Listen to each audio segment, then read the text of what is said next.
არის სამარცხვინო დღე. სამარცხვინო დღე საქართველოსთვის. სამარცხვინო დღე იმ დარბაზში. იყო საქართველოს დროშა, საქართველოს გერბი და იუსტიციას სამივეს შეურაცხყოფა არის. ჩვენთან ბევრს ლაპარაკობენ შეურაცხყოფაზე და ჯარიმებს აყენებენ. მაგრამ რეალურად დღეს არის შეურაცხყოფა თითო ადამიანის, რომელიც აქ დგას, თითო ადამიანის, რომელიც აქ არ დგას.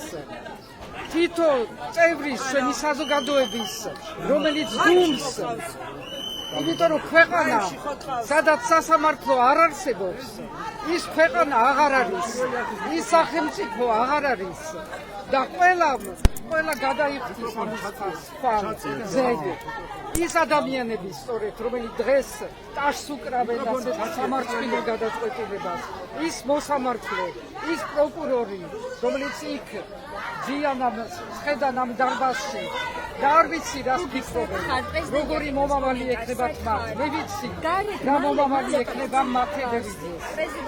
ის დღეს შედგა როგორც ადამიანი, შევიდა ჩვენს ისტორიაში, ჩვენ მას არ დავივიწყებთ და ის იქნება მუდამ ღირსების ჩვენი ერთი სიმბოლო და ესენი იქნებიან მონობის სიმბოლოები. მონები არიან, ამას ვიტყვი და ამას გავიმეორებ. ქალბატონო სალომე, ამ საქმესთან დაკავშირებით და გადაწყვეტილებასთან დაკავშირებით დასაბუთება, რომელიც ქონდა მოსამართლეს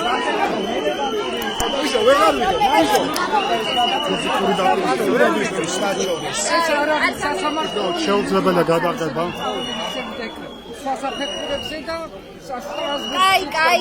კაი. ქალბატონო სალომე, ელოდით ამ გადაწყვეტილებას.